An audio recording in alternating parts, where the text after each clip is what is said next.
اللہم صلی علی سیدنا محمد وعلی آل سیدنا محمد کما صلیت علی ابراہیم وعلی آل ابراہیم انک حمید مجید اللہم بارک علی محمد وعلی آل محمد کما بارکت علی ابراہیم وعلی آل ابراہیم انک حمید مجید۔ السلام علیکم تمام ویورز، آپ کیسے ہیں؟ امید ہے کہ آپ سب خیریت سے ہوں گے۔ آج جس ٹاپک پہ ہم بات کرنے والے ہیں، ڈسکس کرنے والے ہیں، وہ ہمارا ٹاپک ہے معدے میں گیس بھر جانا، تبخیر معدہ، فلیچولنس یا باٹم یعنی کہ ڈکار آنا، ان سب کی وجوہات کیا ہیں اور یہ کیوں پیدا ہوتی ہیں، اور ان کی ہومیوپیتھک کون سی میڈیسن ہیں، اور ہومیوپیتھی میں اس کا علاج کیسے کیا جاتا ہے، ان سب باتوں پہ ڈسکس کریں گے۔ اس سے پہلے ایک چھوٹی سی ریکویسٹ ہے کہ ہمارے چینل کو سبسکرائب کر لیں، لائک کر لیں، شیئر کر لیں اور بیل کے آئیکن کو دبا دیں تاکہ آنے والی ہر ویڈیو آپ تک پہنچ سکے۔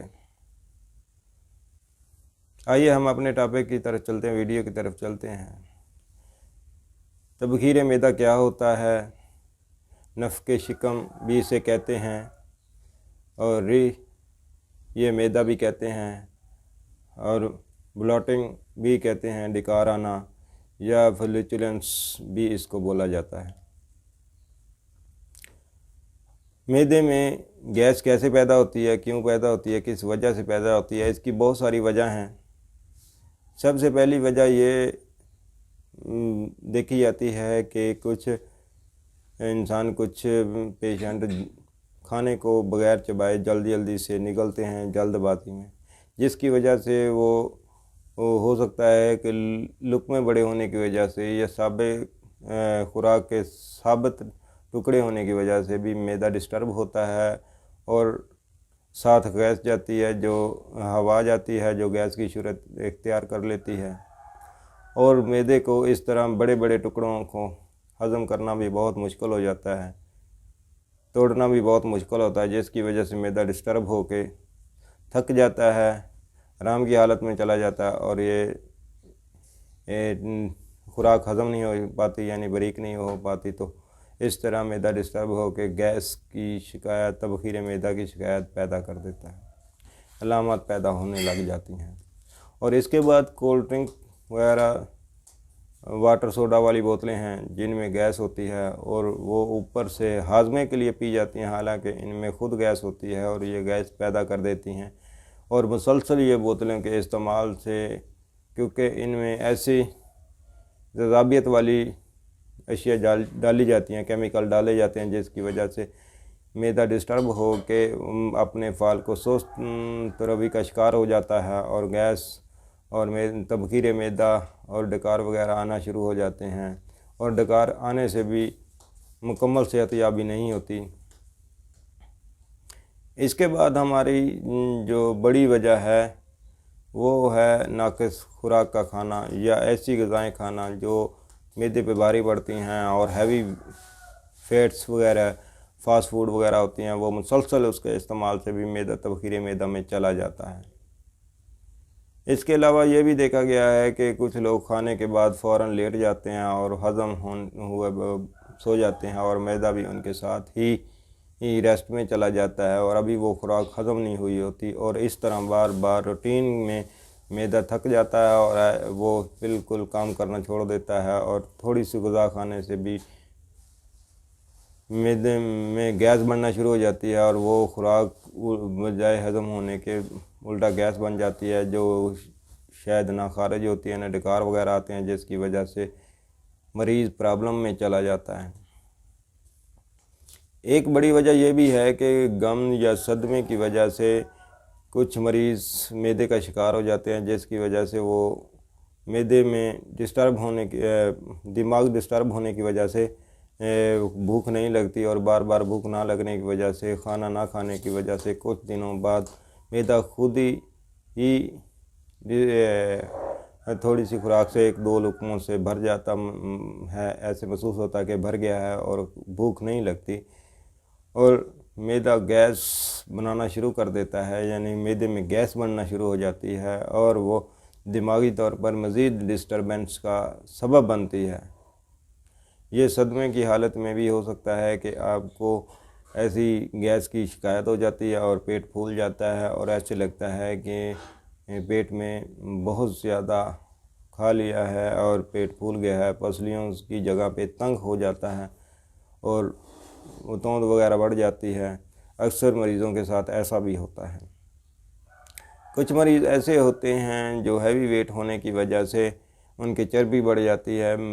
پیٹ کی زیادہ کھانے کی وجہ سے، پھر وہ آہستہ آہستہ معدہ ڈسٹرب ہونا شروع ہو جاتا ہے اور بھوک لگنا بند اور گیس بڑھنا شروع ہو جاتی ہے، اور ڈکار آنے کے باوجود بھی وہ صحیح صحت مند نہیں ہو سکتے۔ ان تمام وجوہات کو دور کرنے کے لیے کہ اگر آپ کے معدے میں گیس بن رہی ہے اور گیس خارج ڈکار میں ہو بھی رہی ہے اور اس کی وجہ سے پیٹ بڑھ رہا ہے یعنی پھول رہا ہے اور چربی وغیرہ بڑھ رہی ہے، تو ان تمام علامات کو مد نظر رکھتے ہوئے ہم 3 ہومیوپیتھک میڈیسن آپ سے ڈسکس کرتے ہیں جن کے استعمال سے آپ مکمل اس بیماری سے صحت یاب ہو سکتے ہیں۔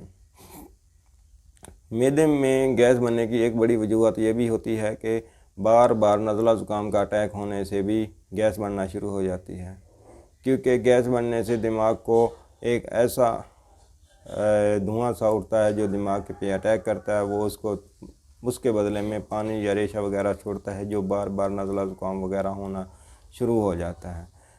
معدہ خراب ہونے سے پہلے یا گیس وغیرہ بننے سے پہلے یہ علامات اکثر مریضوں میں پائی جاتی ہیں۔ اگر اس کے بعد یہ علامات آنا شروع ہو جاتی ہیں کہ گیس وغیرہ بنتی ہے کہ پہلے نزلہ زکام کثرت میں رہتا تھا، یعنی 2-3 دن ٹھیک ہوا، پھر زکام ہو گیا، 10 دن ٹھیک ہوا، مہینے میں 3-4 دفعہ ایسا ہوتا ہے، اور بعد میں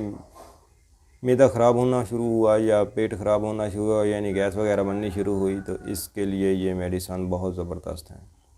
سب سے پہلی میڈیسن ہے لیکوپوڈیم۔ لیکوپوڈیم کو 30 میں استعمال کریں کہ لیکوپوڈیم معدے میں بہت اثر انداز ہونے والی میڈیسن ہے، اور یہ تمام افعال کو درست کر کے دماغ سے لے کے جو معدے کی وجہ سے ڈسٹرب ہوئے ہیں پاؤں تک سب کو پرفیکٹ کر دیتی ہے۔ اس کے بعد ہے کالچیکم، یہ بھی معدے پہ اثر انداز ہونے والی سب سے بڑی میڈیسن ہے، اور اس کو بھی 30 طاقت میں ہی ہم لیں گے۔ کالچیکم کو اکثر معدے کی دوسری بیماریوں کے لیے بھی استعمال کیا جاتا ہے، یعنی کہ درد وغیرہ اگر معدے میں پیدا ہو جاتا ہے تو کالچیکم کو استعمال کیا جا سکتا ہے۔ اور کاربوویج کا نام سنتے ہی اکثر مریض یہ جان جاتے ہیں کہ یہ معدے کی دوا ہے۔ اکثر معدے میں مختلف گیس وغیرہ بننے کے لیے یہ ٹاپ کی میڈیسنز ہے، اگر ان کو دوا کی میڈیسن کے ساتھ نہ دیا جائے تو خاطر خواہ فائدہ حاصل نہیں ہوتا، اس لیے کاربوویج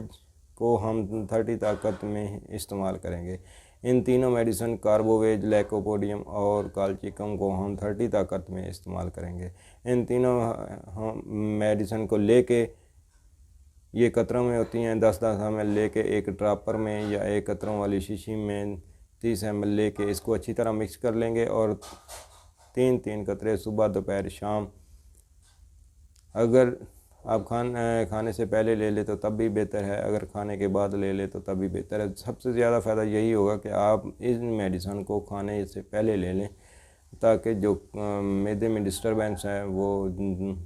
پرابلمز ہے، وہ آپ کے کھانا کھانے سے پہلے حل ہو، اور اوپر سے کھانا کھائیں تو آپ کو یہ مرتبہ انشاءاللہ آپ 1-2 دن کے استعمال کے بعد ہم کچھ فرق محسوس کریں گے، اور آہستہ آہستہ مہینہ تک استعمال کرنے سے 20 سے 30 دن تک مسلسل استعمال کرنے سے آپ مکمل پرفیکٹ ٹھیک ہو جائیں گے۔ اکثر مریض کہتے ہیں کہ 2-3 خوراکوں میں ہی ٹھیک ہو جانے چاہیے، حالانکہ اگر ایلوپیتھک یا کوئی اور میڈیسنز ایلوپیتھک یا دیسی ادویات کسی حکیم وغیرہ کی بھی استعمال کی جائیں تو وہ بھی مہینہ تک استعمال کرنے سے ہی خاطر خواہ فائدہ حاصل ہوتا ہے۔ اسی لیے ضروری ہے کہ آپ اس کو مہینہ استعمال کریں تاکہ آپ کو مکمل صحت یابی حاصل ہو سکے۔